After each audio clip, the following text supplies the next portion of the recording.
خطواتي. كل خطوة جديدة في حياتنا هي مغامرة جديدة، مغامرة بنتعلم منها. حتى لو اتكعبلنا ووقعنا بنرجع نقف تاني على رجلينا.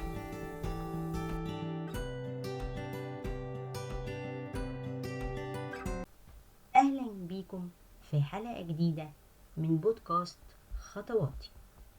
عنوان حلقتنا النهاردة: طفلي محتاج ايه مني؟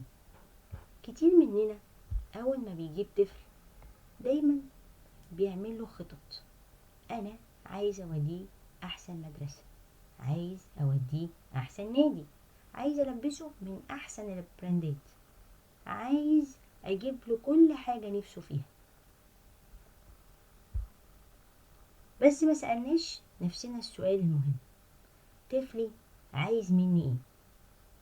معانا النهاردة طفلة هتتكلم على لسان أطفال سنها، وهنشوف طفلنا عايز ايه مننا. تعالوا نرحب بضيفتنا الصغيرة الأنسة ماريا. نتعرف بيكي. أنا ماريا، عندي 12 سنة. أهلا بيكي ماريا. أول سؤال حابة أسألهولك يا ماريا النهاردة، هو ايه أكتر حاجة ماما وبابا بيقدموها لك، أو أكتر حاجة بتحبيها بابا وماما يعملوها لك؟ ممكن تقولي لي بابا لوحده وماما لوحدها. اتفضلي. مثلا هبتدي بماما. ماما مثلا لما اخش حاجة جديدة، مثلا رياضة، اي حاجة جديدة، بتديني دعم، تقولي لا انتي جدعة، انتي هتعرفي تعمليها. وطبعا بتديني اهتمام، اللي هو انا مهتمة بيكي، انا وهفضل معاكي وهكمل معاكي للاخر، مش بتسيبني في النص. وبابا هو السوبر هيرو بتاعي طبعا. ممكن توضحي لنا يعني ايه السوبر هيرو؟ يعني لما حاجة بتقف معايا، مثلا يعني في دراستي او في اي حاجة يعني عموما، هو بيساعدني فيها، بس هو مش بيحلها لي، لا، هو بيساعدني ان انا افكر فيها ازاي. يعني مش هيقولي الحل على طول، لا. وكمان بيخليني اللي هو ايه، بعد كده لما افكر في حاجة لوحدي يعني اعرف اجيبها لوحدي، عشان هو خلاص هو علمني من وانا صغيرة. بس لا جميل، حلوة حكاية السوبر هيرو دي، جميلة. طيب، نتنقل للسؤال التاني. ايه بقى اكتر حاجات بابا وماما بيعملوها بتضايقك؟ لو سؤال شوية يعني في مشكلة لو جاوبتي عليه، بس نحب نعرف ايه اكتر حاجة انت كطفلة ما بتحبيش بابا وماما يعملوها معاكي. ماشي. ساعات لما مثلا بعوز ماما او بابا، وهم يكونوا مثلا يعني مشغولين، فانا بقى اللي هو عايزاهم دلوقتي، فانا محتاجه مثلا عايزه اقول لك حاجه او عايزه اعمل معاكي حاجه، فساعات مش بلاقيهم عشان هما بيبقوا مشغولين، فبتضايق قوي، ببقى عايزاهم يعني. طب انت مش بتراعي ان هم مثلا مش فاضيين؟ دي حاجة بتضايقك؟ طبعا هي بتضايقني، بس انا بحاول اللي هو لا، هما برضو مشغولين يعني، حرام، خليها وقت تاني عادي. انت قصدك يوم ما تبقي محتاجاهم محتاجة تلاقيهم موجودين في ساعتها. ايوه، بس يعني ساعات الحاجات ما بتبقاش ضروريه، اللي هو مثلا محتاجاهم مش عارفه في حاجه مهمه جدا، لا، تبقى حاجه عادي يعني لو تتاجل. طيب، هنقول سؤال الشبه الأول سؤال قلناه. ايه أكتر حاجة تحبي بابا وماما يعملوها لك؟ يعني أكتر حاجات تحبي إن هما تكون موجودة فيهم.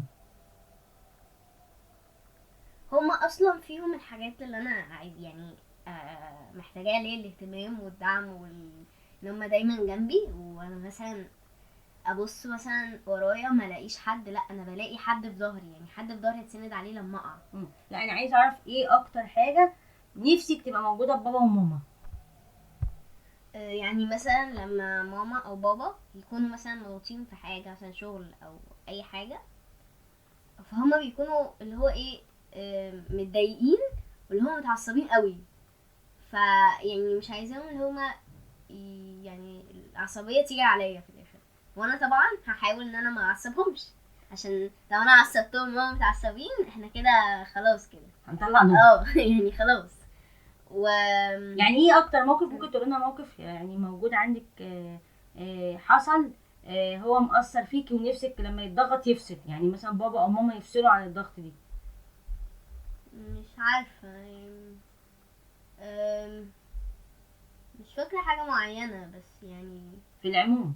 يعني انا مش فاكرة موقف معين، بس انا فاكرة يعني الحالة ذات نفسها اللي هو انت عصب عليا، بس انا مش فاكرة موقف معين. فانت اكتر حاجه طالباها من بابا وماما تكون عندهم ان هم ما يتعصبوش عليكي لما يكونوا مضغوطين. هو حقك الصراحه، يعني من حق اي طفل ان هو ما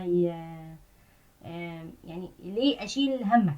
برضو ايوه في حاجة، ما انا يعني انا ايه، انا شايفاهم متعصبين، هم انا بقى ايه، اللي هو اعصبهم اكتر، فاللي هو لا ما تبقاش يعني متعصب يعني.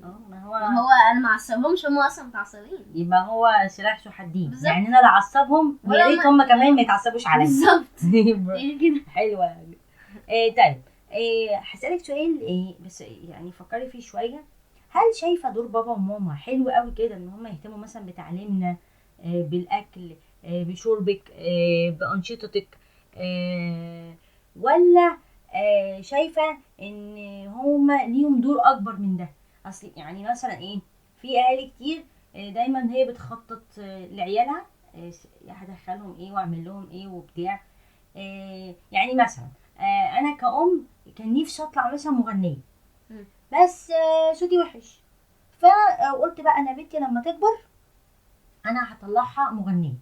ايه رايك في الفكره دي؟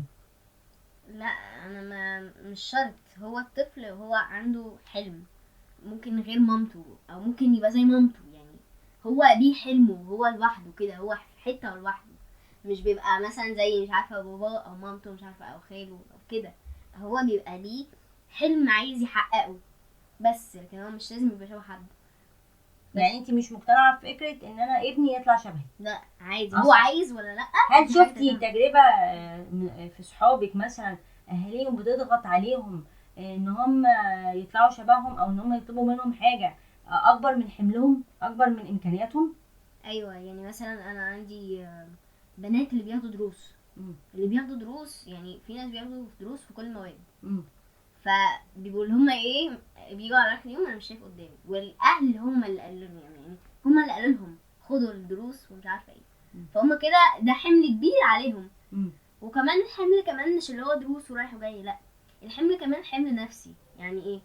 يعني مثلا بنت مثلا انا شفتها عن حقيقه يعني، وهي مثلا مامتها جايه تاخدها من المدرسه، كان في امتحان ساعتها، فبتقول لها انت برضو غلطتي في نفس السؤال ده، احنا مش مذاكرينه 200 مره، ده انت فاشله، عمرك ما هتنجحي. فالبنت ساعتها كانت زعلانه قوي، وكانت ماشيه اصلا باصه في الارض، احرجتها قدامكم، قدامنا كلنا، فاللي هو يعني قدام تلات ارباع المدرسه. فانت شايفه ان ده موقف من الاب والام ما كانش المفروض يحصل؟ يعني احنا مثلا يعني احنا مش مطالبين كاهالي نضغطكم، لا بس احنا عايزينكم تبقوا احسن، يعني احسن حاجه، وعايزينكم تطلعوا شاطرين.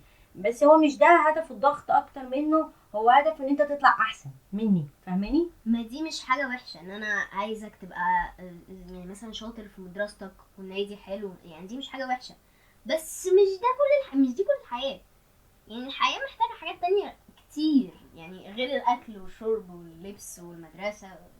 لا طبعا، يعني في مثلا انا كطفله، انا مثلا محتاجه انا من بابايا او مامتي، محتاجه مثلا سبورت، محتاجه اهتمام منهم.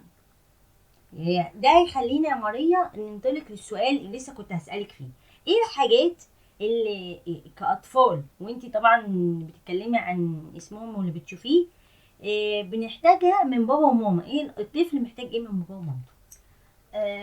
مثلا انا يعني دي بتحصل كتير، بس ايه، لما مثلا اخش البيت اقول ايه ده انا هتنكد، ماما هتقعد تزعقلي ومش عارفه، بابا متخانق مع ماما واخواتي هيقعدوا يتغلسوا عليا، لا انا مش داخل، انا هخش البيت ده هتنكد عشان هينكدوا عليا.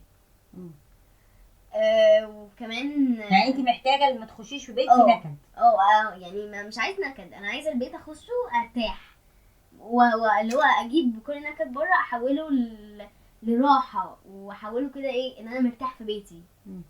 وعايزه اشكي، اللي هو يعني حد الاقيه بحكي معاه، مش ايه يعني افضل قاعد وكابت جوايا كده. كمان زي ما قلت برضو انا محتاج سبورت، محتاج من بابا او ماما، حتى من اخواتي. يعني انا محتاج من كل الناس اهلي او عيلتي، محتاج اهتمام منهم. يعني انا هحب ان يكون حد عارف يعني كل حياتي. مثلا ايه، انا مثلا عندي تمرين مش عارفه يوم كام والساعه كذا، ويكون معايا. ومثلا لو ما عندي مثلا مباراه او دوري او اي حاجه مثلا إيه، انا معاكم، ويفضلوا معايا ويشجعوني ويسقفوا لي بقى. انا بحب يعني انا كماريا يعني بحب الحاجات دي. وكمان المذاكره ما تبقاش كل الحياه، يعني ما يبقاش كل الحياه انت هتذاكر. انا مش هخرجك غير لما تذاكر وتخلص وذاكر المنهج من اوله لاخره. يعني قصدك واللي اسلوب هو ايوه التهديد. ايوه اللي هو انت لو ما ذاكرتش انت مش عارف ايه، وانت ولازم تجيب درجه نهائيه، يا اما مش عارف مش هعمل لك ايه. لا، يعني هو هيذاكر طبعا، دي مش حاجه وحشه، بس هيعمل اللي عليه. يعني ما نضغط، يعني ايه، ما تضغطونيش. يعني بالراحه، يعني هي الحياه سهله وجميله وبسيطه، يعني مش محتاجه ان انا كل كبت كده. وكمان يعني كمان الكبت في المذاكره بيعمل حاله نفسيه لما تكبري فظيعه، يعني بتبقى وحشه قوي قوي. انتي بيكبتوكي في البيت يا ماريا؟ لا انا بتكلم يعني على العادي يعني.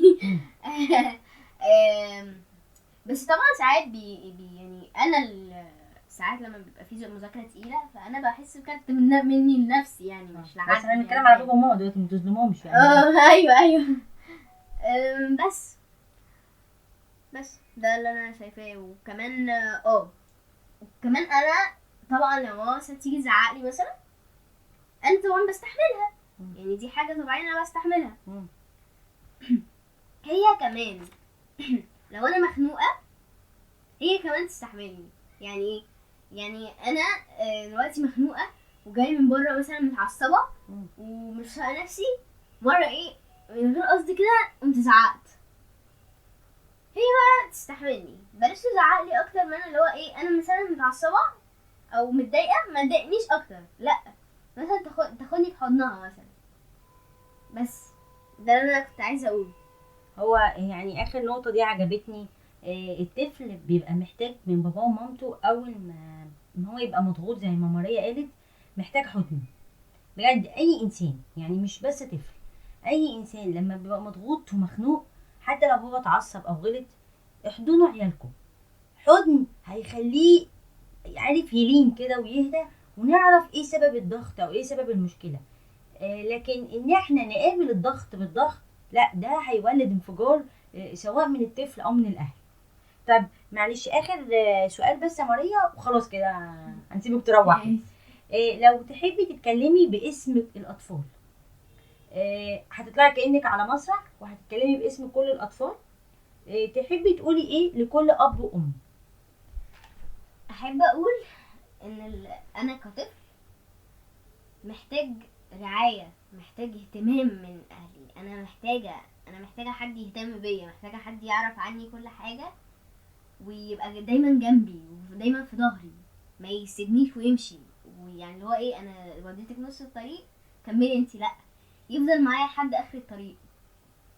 وكمان طبعا يديني دعم في حياتي كلها حتى لما اكبر، يعني ما يبقاش انت وانا تتمني صغيره لما بس. تكبري؟ ايوه انا بتمنى كده، اللي هو حتى وانا صغيره حتى وانا كبيره حتى ما اعجز. وكمان احب اقول ان حبونا زي ما بنحبكم، احنا بنحبكم جدا جدا، فاحنا طالبين نفس يعني الحب ده. يعني شوفوا احنا بنحبكم قد ايه وحبونا نفس المقدار. واحنا بنحبك يا ماريا، وكل اب وام بيحب اطفاله ودايما عايزهم احسن ناس. بشكرك يا ماريا على اللقاء الجميل ده، واتمنى لك مستقبل متألق زي كده. واحب اوجه في اخر الحلقة لكل اب وام، الطفل عايز حاجة بسيطة، اهتمام. مش عايز بهرجة، ومش عايز حاجات الاوفر اللي احنا ساعات بنفكر فيها كأهالي. عايز اهتمام ورعاية. زي الزرعة لو عطيناها مية زيادة عن اللزوم بتموت، ولو عطيناها مية قليلة بتجف وتدبل. خلينا معتدلين في رعايتنا لأطفالنا، مش عايزين نديهم حاجات زيادة عن اللزوم، ومش عايزين نهملهم زيادة عن اللزوم.